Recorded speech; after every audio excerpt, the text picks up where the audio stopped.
সবকিছু খুব সহজেই জোগাড় হয়ে গেছে। গ্রামের মানুষেরা কাঠকয়লা দিয়ে ওদের সাহায্য করতেছে। আগুন জ্বালানো হয়েছে, চারপাশে গোল হয়ে সবাই বসে আছে। খাবারের ব্যবস্থা করতে নিপা আর রোহিত গেছে। এখানে মোট 8 জন আছে। জিমিন সবাই ঘুম থেকে উঠেছে, তাই চুপ করে বসে আছে। পাশে তে বসে বসে হাই তুলতেছে। জিমিনকে এলিয়েনটার কথা বলা হয়নি। ঘটনাটা কাউকে বলতে পারলে ভালো লাগতো তার। আয়ু একপাশে বসে আছে নীরবে। তে কেয়ার করলো। আয়ু মেয়েটা খুব চুপচাপ থাকে, অপ্রয়োজনে কথাও বলে না। আয়ুকে খুব ভালো করে দেখলো তে। মেয়েটা নিজেকে যেন জাঙ্কুকের জন্যই এমন পরিপাটি আর পারফেক্ট করে সাজিয়েছে। জিন্সের উপর স্কাই ব্লু শার্ট ইন করে পরা আর উপরে ডাক্তারের রেফলন। চুলগুলো ঢেউ খেলানো, বেশি বড় না, হাতের কনুই পর্যন্ত। হয়তো এমনটাই জাঙ্কুকের পছন্দ। সবাই এদিক সেদিক ছুটতেছে। জিমিন, তে, আয়ু আর অধরা শুধু আগুনের চারপাশে বসে আছে। কিছুক্ষণ পর এক পাশে বসে অধরা গান ধরল। সেই মনতা আর তার ভালো লাগছে না। খোলা আকাশ, চারপাশে গাছপালা, তার মাঝে গোল হয়ে বসে আছে। এমনভাবে কোনোদিন কারোর গান শোনা হয়নি তের। খালি গলায় এমন বাংলা গানও অসাধারণ লাগছে তার কাছে। জাঙ্কুক কোথাও নেই। তে আশেপাশে একবার চোখ বুলিয়ে নিল। না, নেই। এদিকে আয়ু বারবার ফোন করছে, সে কল জাঙ্কুক ধরছে না। এইসবের মাঝে হঠাৎ একটা গাড়ি এসে থামলো তাদের ক্যাম্পের কাছাকাছি। সবাই একে অপরের মুখ চাওয়াচাই করছে। রাত কম হয়নি। এত রাতে এমন পাহাড়ি এলাকায় ব্যক্তিগত গাড়ি খুব কম দেখা যায়। অধরাও গান বন্ধ করে তাকিয়ে আছে। আয়ু আশেপাশে তাকিয়ে দেখলো জাঙ্কুক ফোনে কথা বলতে বলতে তাদের দিকে আসছে। জাঙ্কুক ফোন নামিয়ে এদিক আসতেই আয়ু বলে উঠল, এতক্ষণ কই ছিলি? জাঙ্কুক বলল, ওইদিকে নেটওয়ার্ক ছিল না, তাই পাহাড়ের উঁচুতে যেতে হয়েছে। আর ড্রাইভার জায়গাটা চিনতে পারছিল না, তাই বলে বলে দিতে হয়েছে। অধরা উঠে বলল, তার মানে তুই চলে যাচ্ছিস? ইয়েস, তোরা এনজয় কর। আমার পক্ষে এইভাবে খোলা আকাশের নিচে রাত কাটানো ইম্পসিবল। আর এমনিতেও আমি অনেক টায়ার্ড। বলতে বলতে একবার তের দিকে তাকালো জাঙ্কুক। ভাই, তুই যে কোন গ্রহের মানুষ? কি হয় থাকলে একসাথে মজা করতাম সবাই। মজা? তাও আবার আমার সাথে? Better not. বলেই তাচ্ছিলের হাসি হাসলো জাঙ্কুক। তে ওইদিকে মহা খুশি। লোকটা গেলেই সে বাঁচে। পরিবেশটা তখন অনেকটা শান্তিময় লাগবে। তে হেসে হেসে জিমিনের দিকে তাকিয়ে আছে। জিমিন মুখ ফুলিয়ে আছে। জাঙ্কুক ভাইয়া মাঝে মাঝে প্রেসিডেন্টের থেকেও বেশি ভাব নেই। তে খুশি হয়ে বলল, লোকটা গেলে বাঁচি। জিমিন আর চোখে তাকিয়ে আছে। শুধু যে জিমিন তাকিয়ে আছে তা না, জাঙ্কুকও তাকিয়ে আছে। তার যাওয়ার কথা শুনে তের বেশ আনন্দই হচ্ছে। খুব আনন্দ, তাই না? এক্ষুনি আনন্দ বের করছি। জাঙ্কুক তেদের বসার জায়গার দিকে এগিয়ে গেল। জাঙ্কুককে এগিয়ে যেতে দেখে তের হাসি থামলো। জাঙ্কুকের ফোনের স্ক্রিনের দিকে তাকিয়ে সে বলল, বসে আছো কেন? চলো। জাঙ্কুকের কথায় তে চোখ বড় বড় করে উঠে দাঁড়ালো। যাবে মানে? কোথায় যাবে? জাঙ্কুক স্ক্রিন থেকে চোখ সরিয়ে বলল, এইভাবে তাকিয়ে আছো কেন? যাও, গিয়ে গাড়িতে বসো। গাড়িতে গিয়ে বসবো মানে? তের এমন প্রশ্নে জাঙ্কুক অবাক হওয়ার ভান করে বলল, আচ্ছা, তোমার তাহলে থেকে যাওয়ার প্ল্যান? আমি তো ভাবলাম আমি ফিরে যাচ্ছি, তোমাকে না নিয়ে গেলে বাবা আবার পুরো বাড়ি মাথায় তুলবে। জাঙ্কুকের কথায় তের মাথায় বড় সড়ো একটা বাস পড়ল। তে হতভম্ব হয়ে তাকিয়ে আছে। বাই দা ওয়ে, বাবা তোমাকে রাতে বাইরে থাকার অনুমতি দিয়ে দিল? আপুকে তো কোনোদিনও দেয়নি। বাহ, বাবা যে এতটা বদলে গেছে তা আমার জানা ছিল না। ওয়েট, বাবাকে বলছো তো যে রাতে এখানে থাকছো? হোয়াট এভার, এইটা তোমার ব্যাপার। বলতে বলতে আয়ুর দিকে তাকিয়ে বলল, আচ্ছা আমি যাই তাহলে। বলে জাঙ্কুক গাড়ির দিকে হাঁটা দিল। জাঙ্কুক ভালো করে জানে কিছুক্ষণের মধ্যে তে তার পিছু পিছু দৌড়াবে। সত্যিই তাই হলো, কারণ তে নামজুনকে বলেনি যে সে রাতে ফিরবে না। তিনি আসার সময় বারবার করে বলে দিয়েছিল যে বেশি রাত যেন না করে। আর এখন তো অনেক রাত হয়ে গেছে। লোকটা চিন্তায় আছে নিশ্চয়ই। তের মাথায় এই কথাটা সত্যিই ছিল না। তে সবাইকে অবাক করে দিয়ে জাঙ্কুকের পেছনে ছুটতে ছুটতে এসে জাঙ্কুকের বাহির সিটে বসে পড়ল। সবাই মুখ চাওয়াচাই করছে। নিপা বলে উঠল, মেয়েটার নাম তে না? ও জাঙ্কুককে চেনে? আয়ু চুপ করে আছে। মোহিত বলল, ওরা কি একসাথে ফিরবে? মেয়েটা তো জাঙ্কুকের গাড়িতে উঠে বসেছে। আয়ু কিছু ভেবে না পেয়ে বলল, ওরা কাজিন। জিমিন ব্যঙ্গাত্মক দৃষ্টিতে তার বোনের দিকে তাকালো। তার বোন যে কি চাই, শেষে কষ্ট তো নিজেই পাবে। কেন যে তার বোন নিজেকে কষ্ট দিতে উঠে পড়ে লেগেছে কে জানে। তে গাড়িতে বসে দরজা লাগিয়ে মাথা নিচু করে আছে। লোকটা নিশ্চয়ই এখন জিজ্ঞাসা করবে। জাঙ্কুক কিছুটা অবাক করার ভান করে বলল, তুমি এখানে কি করছো? তে চোখ পিট পিট করে একবার তাকিয়ে চোখ নিচু করে বলল, আমিও যাব। জাঙ্কুক আর কথা বাড়ালো না। তে এদিকে সন্দেহের চোখে তাকিয়ে রইল। তারপর ঠোঁটের কোণে বাঁকা বিজয়ী হাসি রেখে ড্রাইভারকে বলল, রাস্তা দেখে শুনে যাবে, চলো। তে মিনমিনিয়ে বলল, আপনার ফোনটা একটু দিবেন? জাঙ্কুক একটা ভ্রু তুলে বলল। কেন? ফোন করে জানতাম বলে জাঙ্কুকের দিকে তাকালো। ফোন করে না বললে তো আঙ্কেল টেনশন করবে, এমনিতেও লোকটার প্রেশার আছে, তে নিজের ফোনটাও আনেনি সঙ্গে করে। প্রয়োজন হবে না, আবুকে বলা আছে, আর এমনিতেও বাবা রাতে প্রেশারের ওষুধ খেয়ে বেশিক্ষণ জেগে থাকতে পারে না। তে প্রশ্ন করতে ইচ্ছে করলো যে জিজু আপুকে কি বলা আছে, কিন্তু প্রশ্নটা করা হলো না তার। তে দৌড়ে এসেছে ঠিকই, কিন্তু খারাপ লাগতেছে। কি সুন্দর সবাই মজা করতেছে। আচ্ছা, এই লোকটার কি কোনো কিছুই ভালো লাগে না? সবার সাথে বসে আনন্দ হয়েছে করতে ইচ্ছে করে না? কেমন রোবটিক জীবনযাপন করে। তে জানালা দিয়ে বাইরে তাকিয়ে আছে। জাঙ্কুক চোখ বন্ধ করে গা এলিয়ে বসে আছে। গাড়ি চলতেছে, কখনো উঁচু নিচু পাহাড়ি রাস্তা দিয়ে, কখনো আবার সরু পথ দিয়ে। চোখ বন্ধ করে থাকায় কিছুক্ষণের জন্য জাঙ্কুক ঘুমিয়ে পড়েছিল। জাঙ্কুক চোখ বন্ধ রেখে মাথার দুই পাশ ধরে রাখলো কিছুক্ষণ, তারপর চোখ খুলে পাশে তাকাতেই দেখলো তে গাড়ির কাচের জানালায় মাথা এলিয়ে ঘুমিয়ে পড়েছে। কাজটা অর্ধেক নামানো। জাঙ্কুক এগিয়ে এসে তের মাথাটা তুলে সিটে শুয়ে দিল। কি মেয়ে রে বাবা, এইভাবে ঘুমাচ্ছে, কিছু যদি হয়ে যেত। জাঙ্কুক তের গাল স্পর্শ করতেই দেখলো একদম ঠান্ডা হয়ে আছে, হাত দুটো একদম বরফ হয়ে গেছে। জাঙ্কুক সিটের পেছন থেকে পাতলা চাদরটা নিয়ে দেখে মুড়িয়ে দিল। চাদরটা পেয়ে তে আরো আরাম করে ঘুমাচ্ছে। জাঙ্কুক ভ্রু কুঁচকে ঘুমিয়ে থাকা থেকে দেখলো কিছুক্ষণ, তারপর ড্রাইভারকে বলল, গ্লাসগুলো বন্ধ করে দাও আর পেছনের লাইটটাও। গাড়ির গ্লাসগুলো বন্ধ করে দেওয়া হলো, আর পেছনের লাইটটাও। ড্রাইভারের সামনে অল্প আলোর বাতি জ্বলতেছে। এতে তে ঠান্ডায় লাল হয়ে যাওয়া নাকটা স্পষ্ট দেখতে পাচ্ছে জাঙ্কুক। এই মেয়েকে ঘুমের মাঝে কেউ কিডন্যাপ করলেও এর ঘুম ভাঙবে না। গাড়ি জাঙ্কুকদের বাসার সামনে এসে পৌঁছেছে ভোরের দিকে। শহর হলেও চারপাশে এখনো অন্ধকার, ল্যাম্পপোস্টের আলো জ্বলজ্বল করতেছে। গাড়ি থামায় জাঙ্কুকের চোখ খুললো। চোখ খুলে প্রথমে তের দিকে তাকালো। মেয়েটা এখনো ঘুমাচ্ছে। এমন আরাম করে গাড়িতে ঘুমিয়ে থাকতে সে আর কাউকে দেখেনি। ড্রাইভার গাড়ি থেকে নেমে গেছে। জাঙ্কুক আর তে নেমে পড়লে পরে এসে গাড়ির গ্যারেজে রাখবে। জাঙ্কুক প্রথমে ভাবলো তেকে ডেকে তুলবে, পরে ভাবলো থাক, ঘুমিয়ে আছে, ঘুমিয়ে থাক। তবে দ্বিতীয়বার তের দিকে তাকাতেই দেখলো তের কাঁধের কাছে জামাটা সরে গিয়ে ফর্সা কাঁধ দেখা যাচ্ছে, আর জামার একটা অংশ দেখা যাচ্ছে। জাঙ্কুক প্রথমে চলে যেতে নিয়েও আবার কি ভেবে থামলো। এগিয়ে গিয়ে তের কাঁধের জামাটা চাদর দিয়ে ঢেকে দিল। সেই মুহূর্তে তে নড়ে চড়ে চোখ খুলতেই জাঙ্কুককে এত কাছে দেখে প্রথমে বুঝতে পারলো না এইটা কি স্বপ্ন। স্বপ্ন হলেও এইটা কেমন স্বপ্ন? লোকটা তার এত কাছে কি করছে?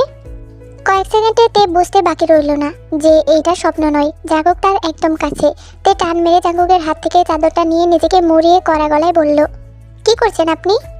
তের চোখ মুখের অবস্থা দেখে বোঝাই যাচ্ছে যে সে উল্টাপাল্টা কিছু ভাবছে। জাঙ্কুক এগিয়ে আসতেই তে একদম পিছিয়ে গিয়ে গাড়ির দরজায় ঘেঁষে রইল। জাঙ্কুকের ইচ্ছে করছে গাড়ির দরজাটা খুলে দেয় আর তে ধপাস করে পড়ে যাক, তাহলে মাথার এইসব আজে বাজে চিন্তা সব দূর হবে। তে রাগী গলায় বলল, এগিয়ে আসছেন কেন, কি চান? জাঙ্কুক কড়া চোখে তাকিয়ে আছে। ইচ্ছা করছে এমন কিছু বলতে যাতে মেয়েটা ভয়ে কেঁপে ওঠে। জাঙ্কুক এগিয়ে এসে তের দুপাশে হাত রেখে বলল, তোমার কি মনে হয় আমি কি চাইতে পারি? তে ভয়ে জড়সড় হয়ে গেছে। জাঙ্কুক এত কাছে এসে এমনভাবে কথা বলল যে তের শরীর শিউরে উঠল। জাঙ্কুক তের দিকে তাকিয়ে থেকে বলল, এটা আমার চাদর, ঘুম শেষ হলে ধুতে দেবে। বলেই দুপাশ থেকে হাত সরিয়ে নিল জাঙ্কুক, তারপর গাড়ি থেকে নেমে গেল। আরও একটু হলে তের ছোটোখাটো একটা হার্ট অ্যাটাক হয়ে যেত। একটা চাদর গায়ে দিয়েছে বলে এইভাবে বলার কি আছে? দূর থেকে বলা যায় না? কিছু হলেই একেবারে কাছে চলে আসা লাগে। সকাল সকাল এর মুখ দেখতে হলো। পুরো দিনটা কেমন যাবে কে জানে, খারাপই যাবে। এই লোকের চেহারা দেখেছে আর দিন ভালো যাবে কখনোই না। সকালে এসে জাঙ্কুক লম্বা একটা ঘুম দিয়ে দুপুরের আগে উঠেছে। উঠে শাওয়ার সেরে কফি হাতে কিছুক্ষণ বারান্দায় বসলো। ফোনটা খুলতেই দেখলো আয়ুর মেসেজ। সেদিকে নাকি প্রচুর বৃষ্টি শুরু হয়েছে ভোর থেকে, যার কারণে ওরা ফিরতে পারেনি। ফোনটা একপাশে রেখে জাঙ্কুক একটু হাসলো। ভালোই হয়েছে, ওরা আরও কিছুক্ষণ পাহাড়ে থাকতে পারবে। পাহাড়ে থাকার শখ মিটে যাবে তাদের। কফি হাতে রুমে আসতেই দেখলো জিসু দাঁড়িয়ে আছে। জাঙ্কুককে দেখে রেগে বলল, ঘুম থেকে উঠেই কফি? নাস্তা তো করিসনি, লাঞ্চও কি করবি না? জাঙ্কুক দেয়ালে পিঠ ঠেকিয়ে বলল, উপরে পাঠিয়ে দিতে বলো। না, তোর খাবার আর ঘরে দেওয়া হবে না, নিচে গিয়েই খেতে হবে, চোখ রাঙিয়ে বলল জিসু। জাঙ্কুক দেয়ালে পিঠ ঠেকিয়ে বলল, উপরে পাঠিয়ে দিতে বল। না, তোর খাবার আর রুমে দেওয়া হবে না, নিচে গিয়ে খেতে হবে, চোখ রাঙিয়ে বলল জিসু। জাঙ্কুক থমথমে গলায় বলে উঠল, আপু জোর করিস না, আমার ভালো লাগে না। না, ভালো লাগবে। যার জন্য এত সমস্যা তোমার, সে তোমার সামনে আসবে না, তুমি নিশ্চিন্তে নিচে যেতে পারো। মানে? মানে তে আর নিচে যাবে না, তোমার আর ওর মুখ দেখতে হবে না। প্রায় রেগেই বলল জিসু। দেখো আপু, আমার সমস্যা তে না, আমার রাগ বাবার উপর। এতদিন হলো সে একবারও এসেছে আমার সাথে কথা বলতে? থমথমে গলায় বলল জাঙ্কুক। তুই গিয়েছিস বাবার সাথে কথা বলতে, আর তের উপর রাগ নেই তো ওকে এত কথা শোনালি কেন? ভুলটা ওর ছিল, আমার রুমে এসেছিল কেন, আর সবসময় এমন লাফালাফি করে কেন? জিসু একটু চাপা গলায় বলল, তেকে নিয়ে সমস্যা নেই যখন, তাহলে ওকে রুমে শিফট করিয়ে দেই, বলে ঠোঁট টিপে হাসলো সে। জিসুর এমন কথায় জাঙ্কুক প্রকুচকে তাকালো, তারপর ভারী মুখে কফিতে চুমুক দিল। এর ফাঁকে জিসু আরো বলল, রাগ যদি ওর উপর না থাকে তাহলে ভালোবেসে দেখতেই পারিস, তোর যদি তেমন কোনো ইচ্ছা থাকে তাহলে আমাকে বলতে পারিস, আমি দেখে তোর রুমে শিফট করিয়ে দেব। আর বলতে লজ্জা লাগলে একটু হাসবি, তাহলেই আমি বুঝে যাব। হয়েছে, তোর আর জনসেবা করতে হবে না, আমার প্রয়োজন হলে আমি তুলে নিয়ে আসতে পারবো, তোর হেল্প আমার লাগবে না, আর আমার ইচ্ছে ছাড়া তোর এসব ট্রিক্সেও কাজ হবে না। এখন আমার রুম থেকে যা আপু, উল্টাপাল্টা কথা বলে মাথাটা ধরিয়ে দিস না, থমথমে মুখে কথাগুলো বলল জাঙ্কুক। আরে বুঝি বুঝি, আমাকে বলতে লজ্জা লাগলে তোর, বলে খিলখিল করে হেসে উঠল জিসু। এই তোর বর ফিরবে কবে? এভাবে মুক্ত পাখির মতন তোকে ছেড়ে দিয়েছে কেন? বরের সুখে তো পাগল হয়ে যাচ্ছিস, উল্টাপাল্টা বকছিস তুই। জাঙ্কুকের কথায় জিসু মুখ বাঁকিয়ে বলল, ফিরেছে জামাই, কিন্তু আমি যাব না, আমাকে এসে নিয়ে যেতে বলেছি, বিকেলে আসবে। এমনিতেই তো কথা বলে কম জ্বালাস না, আর কত অত্যাচার করবি? কফির মগটা টেবিলের একপাশে রাখতে রাখতে বলল জাঙ্কুক। জিসু ভ্রু কুচকে বলল, এই আমি তোর বড় হই, সম্মান দিয়ে কথা বল। ওকে ম্যাডাম, আপনি এখন আসুন, জলদি নিচে আই, বলেই আর চোখে তাকিয়ে হাসতে হাসতে চলে গেল জিসু। আজ শুক্রবার, জাঙ্কুকের ভার্সিটি নেই, সারাদিন সে কি করবে সেটাই ভাবছে। বই পড়তে পারে, কিন্তু বই আনতে আবার ওই মেয়েটার রুমে যেতে হবে, উফ আরেক যন্ত্রণা। বিকেলে জিসুর বর সত্যি সত্যি এলো জিসুকে নিয়ে যেতে। ব্যবসায়ের কাছে তাকে অনেকদিন দেশের বাইরে থাকতে হয়েছিল। জিসুর প্রেমের বিয়ে, সে আরেক ইতিহাস। নামজুন সাহেব এই ছেলের সাথে মেয়ের বিয়ে দিবেন না। অ্যালেন সবে ভার্সিটি থেকে বের হয়েছে, বেকার এক ছেলে, এমন ছেলের সাথে কিছুতেই তিনি মেয়ে বিয়ে দিবেন না। জিসুকে অ্যালেনের সাথে 4 বছর কোনো যোগাযোগ রাখতে দেননি নামজুন সাহেব, মেয়েকে বড়ই ভালোবাসতেন, তিনি জাননি মেয়ের জীবন কষ্ট করে কাটায়। কিন্তু অ্যালেন হাল ছাড়েনি, সে নিজের পায়ে দাঁড়িয়েছে, ভালোবাসার মানুষটাকেও পেয়েছে। নামজুন সাহেব অ্যালেনের এমন পরিবর্তন দেখে অবাক হয়েছিলেন, ঠিক, তবে সেটাও বুঝে গিয়েছিলেন যে ছেলেটা অসাধারণ। একদিন হঠাৎ সপরিবারের জীবন বাড়িতে অ্যালেন উপস্থিত হয়। নামজুন সাহেব রীতিমতো অবাক, তিনি না করার কোনো উপায় পেলেন না, নিজেকে জিসুর জন্য একদম উপযুক্ত করে তবেই এসেছে নামজুন সাহেবের সামনে। জিসু তখন তার ফুপাদের বাড়িতে গিয়েছে বেড়াতে, হঠাৎ বিয়ে ঠিক হয়েছে শুনেই জিসুর যে কান্না, তাকে সামলাই কে? অ্যালেনের অনুরোধে বাড়ির সবাই ছেলের পরিচয় গোপনে রাখে। আংটি পরানোর দিন অ্যালেনকে দেখে জিসু অজ্ঞান হয়ে গিয়েছিল, তারপর জ্ঞান ফিরতেই কান্না শুরু। সে ঘটনা বলে এখনও অ্যালেন হাসে, আর জিসু তখন গাল ফুলিয়ে থাকে। অ্যালেন সেই বিকেলে এসে বসে আছে, জিসু অকারণেই নিজেকে অনেক ব্যস্ত রাখছে। আসার পর থেকে অ্যালেনকে শান্তিতে একটা কথাও বলার সুযোগ দেয়নি সে। অ্যালেনকে এইভাবে জ্বালিয়ে সত্যিই মজা পায় জিসু। জিসু সিঁড়ি বেয়ে দোতলায় বড় করিডোরটার দিকে যাচ্ছে, অ্যালেন তার পিছু পিছু আসবে সে জানে, তাই মুচকি মুচকে হাসছে। জিসু করিডোরে আসতেই অ্যালেন পিছন থেকে এসে জড়িয়ে ধরে বলল, এবার পেয়েছি। ম্যাডাম, আপনার এত ব্যস্ততা কিসের? জিসু হকচকিয়ে আশেপাশে তাকালো, তারপর নিজেকে ছাড়িয়ে নিয়ে ব্যস্ত হয়ে বলল, কি করছো, ছাড়ো।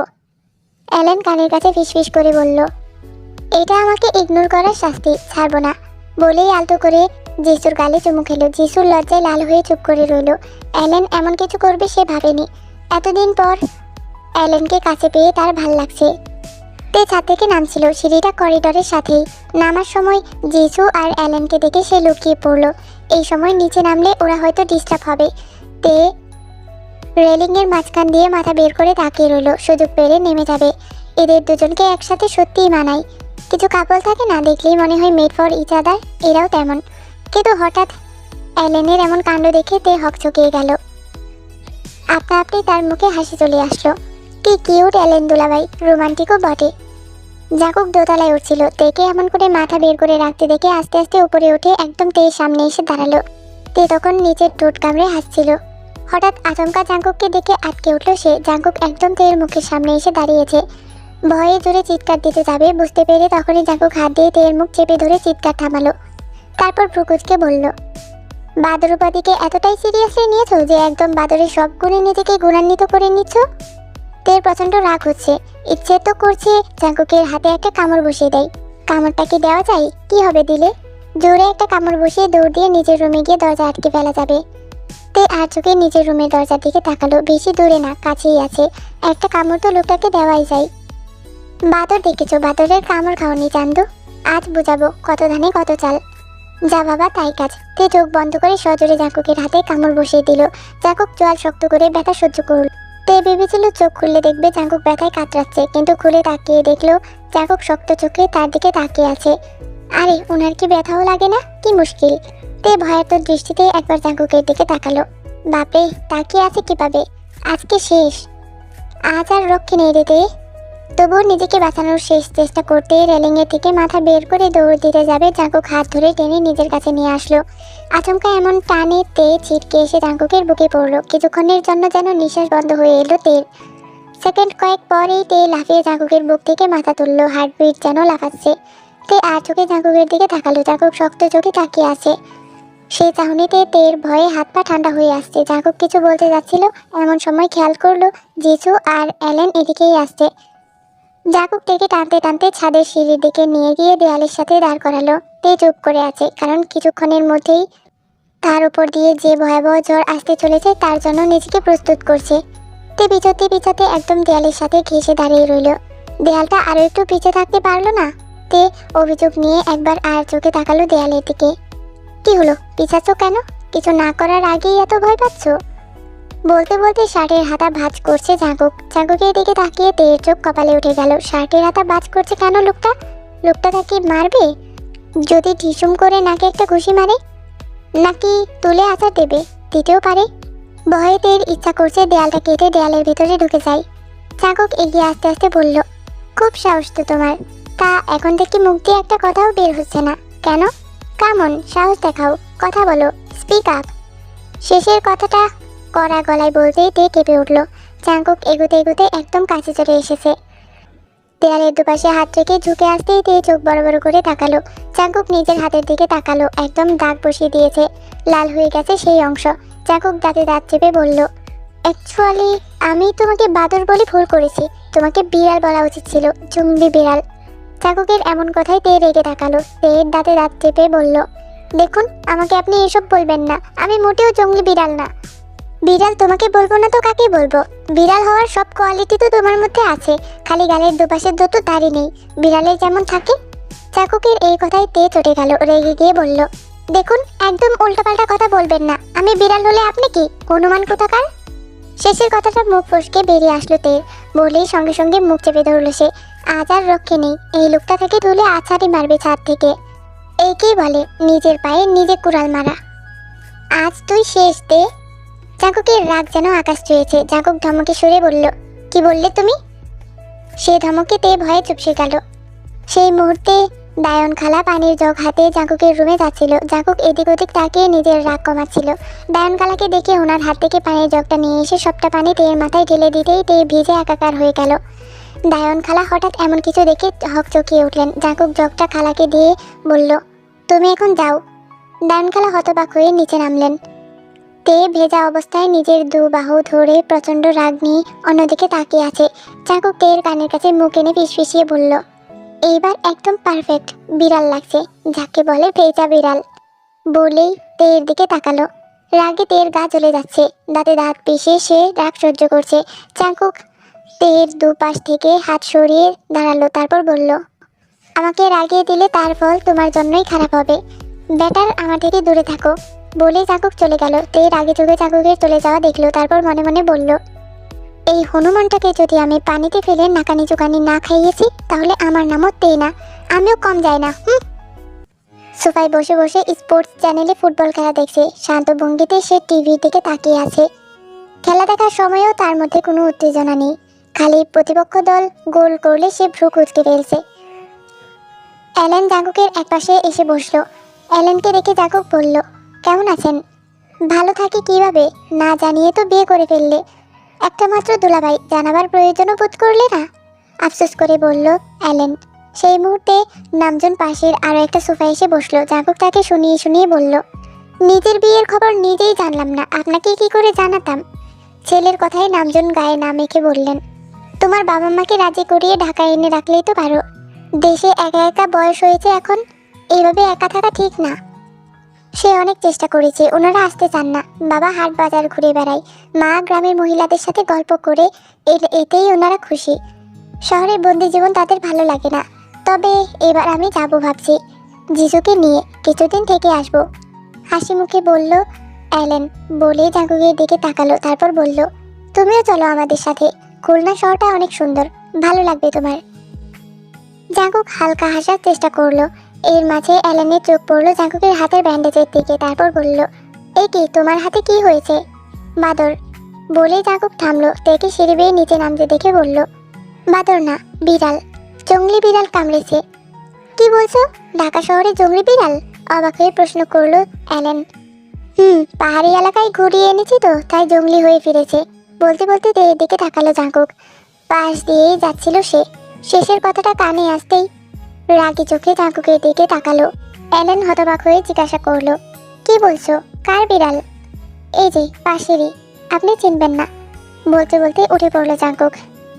যিশু নিজের ব্যাগটা নিয়ে নিচে নামতেই রেগে গিয়ে যিশুর কাঁধে মাথা ফেলে বলল, তুমি আবার কবে আসবা? যখন ইচ্ছে হবে চলে আসবো। যিশু তের মাথায় হাত বুলাতে গিয়ে দেখলো চুল ভেজা। যিশু ভ্রু কুঁচকে বলল, কয়বার গোসল করা লাগে দিনে? ইচ্ছে করে করিনি, ওই ডাক্তার মশাই আমার মাথায় পানি ঢেলে দিয়েছিল। যিশু রীতিমতো অবাক হয়ে বলল, জাঙ্কুক? তে সূচক মাথা নাড়ল। জাঙ্কুক ডাইনিং টেবিলে এসে গ্লাসে পানি ঢালছে। যিশু জাঙ্কুকের হাতের দিকে তাকিয়ে থেকে প্রশ্ন করলো, ওটা নিশ্চয়ই তোমার কাজ?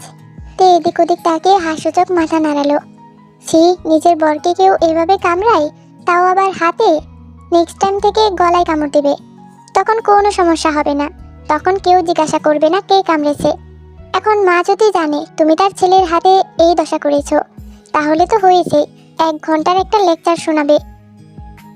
আর সেই লেকচার শোনার জন্য নিজেকে প্রস্তুত করো। যিশুর কথায় তে ভয়ে ভয়ে নিজের শাশুড়ির দিকে তাকালো। গম্ভীর মুখে 1 ঘন্টা যদি এই মহিলা তাকে লেকচার দেয়, তাহলে সে বেঁচে থাকবে কিনা কে জানে। জাঙ্কুক আজ নিজে ড্রাইভিং করছে। মাঝে মাঝে ইচ্ছে হলে সে এমনটা করে। আজ জাঙ্কুকের কাজ আছে। আজ আয়োটাও ভার্সিটিতে আসেনি। পাহাড়ে থেকে এসে ফ্লু বাঁধিয়েছে 1 সপ্তাহ হলো।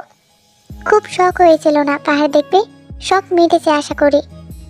তে ভয়ে জড়সড় হয়ে রাস্তা দিয়ে যাচ্ছে। ছেলেগুলো আজ আবার পিছু নিয়েছে। 3টা ছেলে পেছনে প্রচুর হইচই করছে। অপ্রীতিকর কিছু বাক্য ছুড়ে মারছে।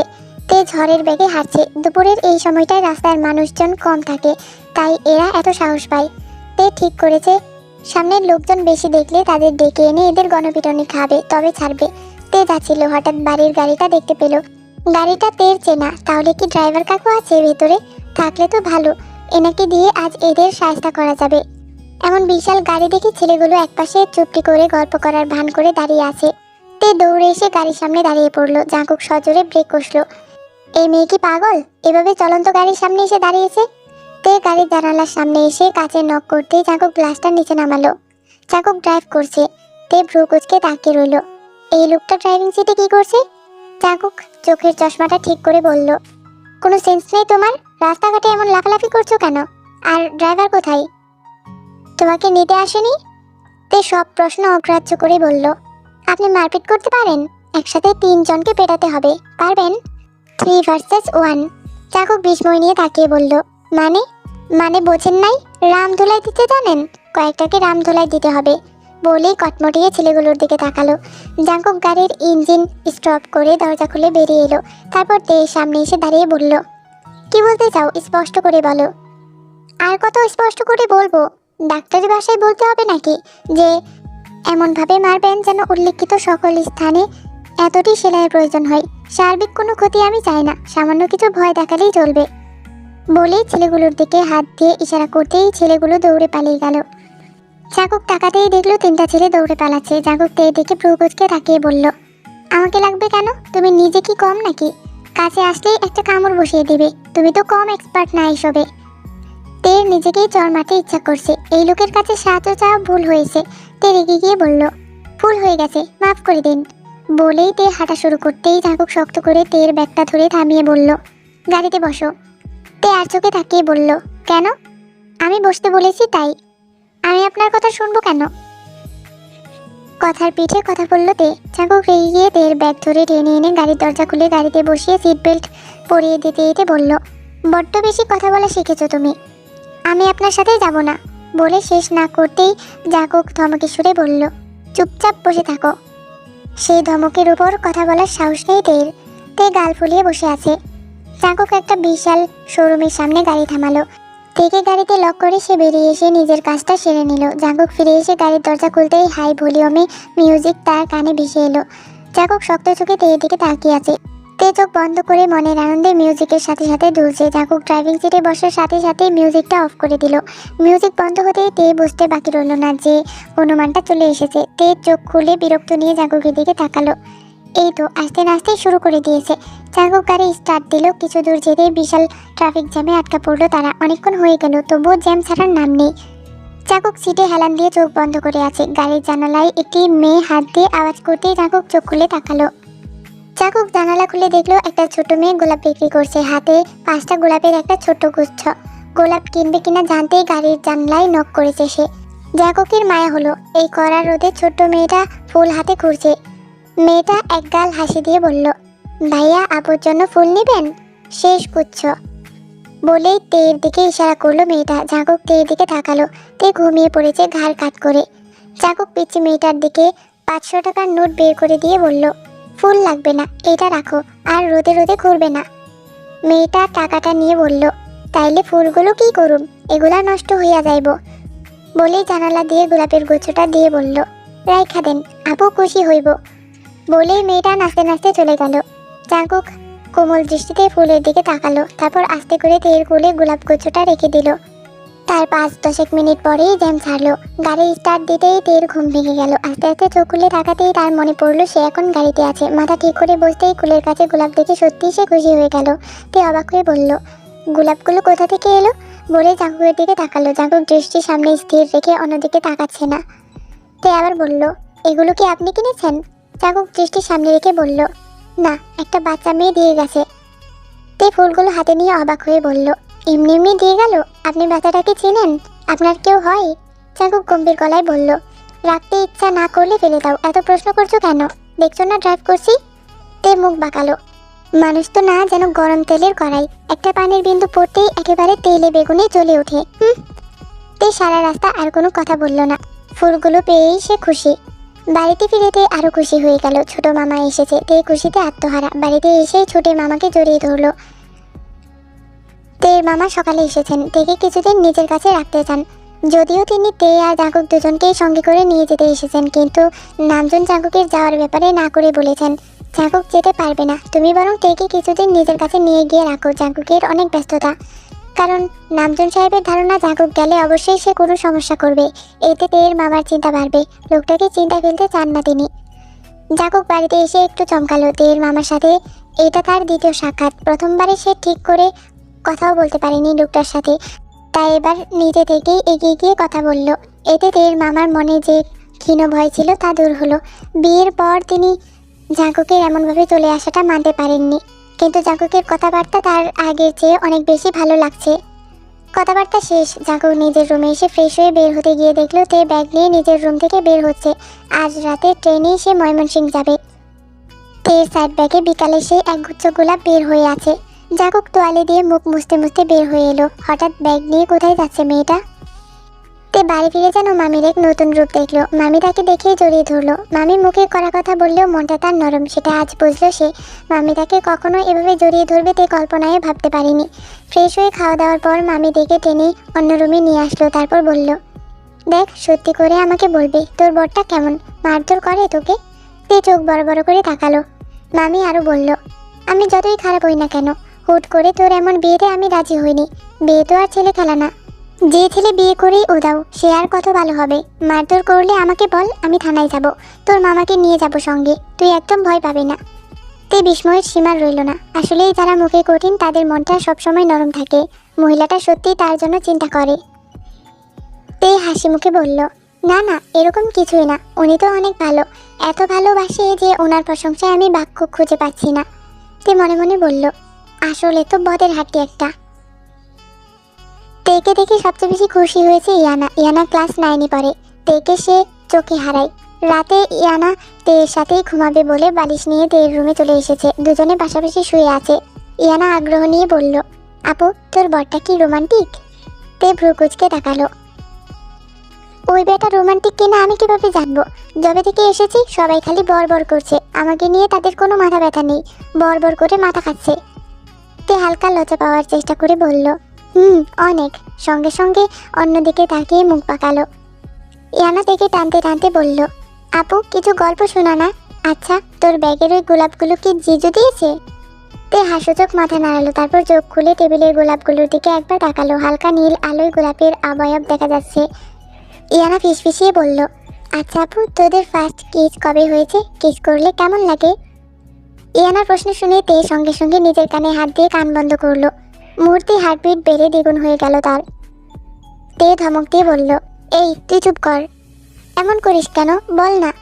বলেই তের দিকে তাকালো। তে কটমট করে তাকিয়ে আছে ইয়ানার দিকে। ইয়ানা থেমে বলল, আচ্ছা তুই ঘুমা, কালকে বলিস আমাকে। ইয়ানার কথায় যেন তের মাথা ঘুরাচ্ছে। ইস, ওই লোকটার সাথে ছি ছি, এসব ভাবতেই বুক কেঁপে উঠছে। হঠাৎ আজ ডাইনিং টেবিলে জাঙ্কুককে দেখে জিন বেগম খুশি হলেন, কিন্তু আবার মন খারাপ হলো। এতদিন কি তে বাসায় ছিল দেখে তার ছেলে সবার সাথে খেতে আসেনি? মেয়েটাকে এত অপছন্দ তার ছেলের। নামজন সাহেব আবারও রেগে আছেন। তার ছেলের এই ব্যবহারের কারণে মেয়েটা প্রতিদিন একা একা হেঁটে হেঁটে বাসায় ফেরে। আর মেয়েটা যেই চলে গেল, নবাব সাহেব ডাইনিংয়ে খেতে এসেছে। জাঙ্কুক চুপচাপ এসে তার বাবার বরাবর সামনে চেয়ারে বসলো। বাড়িটা নিঝুম দ্বীপের মতন লাগছে। তার বাবা তো কথা বলাই বন্ধ করে দিয়েছে তার সাথে। জিন বেগম খাবার বেড়ে দিয়ে নিজের প্লেট নিয়ে পাশে বসতে বসতে নামজনকে জিজ্ঞাসা করলেন, মেয়েটা কবে ফিরবে, কিছু বলেছে? জাঙ্কুক চামচ হাতে তুলে নিয়ে একবার তার বাবার দিকে তাকালো। নামজন সাহেব না বোঝার বান করে বলল, কে জিসু? সবে 1 সপ্তাহ হয়েছে মেয়েটা গেছে, জামাইও আছে, থাকুক, মনে পড়লে ওরাই আসবে। জাঙ্কুক প্রকুচকে নিজের বাবার দিকে তাকালো। লোকটা বুঝেও না বোঝার বান করছে। জিন বেগম গ্লাসে পানি ঢালতে ঢালতে বলল, আমি জিসুর কথা জিজ্ঞাসা করছি না, তে কবে ফিরবে? পরীক্ষার আগে চলে আসবে। নামজন সাহেবের কথায় জাঙ্কুক প্রকুচকে প্রশ্ন করে বসলো, পরীক্ষা কবে? নামজন সাহেব আর জিন বেগম দুজনেই অবাক হয়ে তাকালো। তাদের এইভাবে তাকিয়ে থাকায় জাঙ্কুক অপ্রস্তুত হয়ে বলল, আম জাস্ট আক্সিং, এভাবে তাকানোর কিছু হয়নি। নামজন সাহেব ব্যঙ্গাত্মক সুরে বললেন, সেটাই, তোমার তো আবার উপর তলায় শিফট হতে হবে। সমস্যা নেই, 2 সপ্তাহ তুমি শান্তিতে থাকতে পারবে। বাবার কথায় জাঙ্কুকের রাগ লাগছে। শান্তিতে থাকবে মানে? আর 2 সপ্তাহ মানে কি? 2 সপ্তাহ থাকবে মেয়েটা? থাকুক।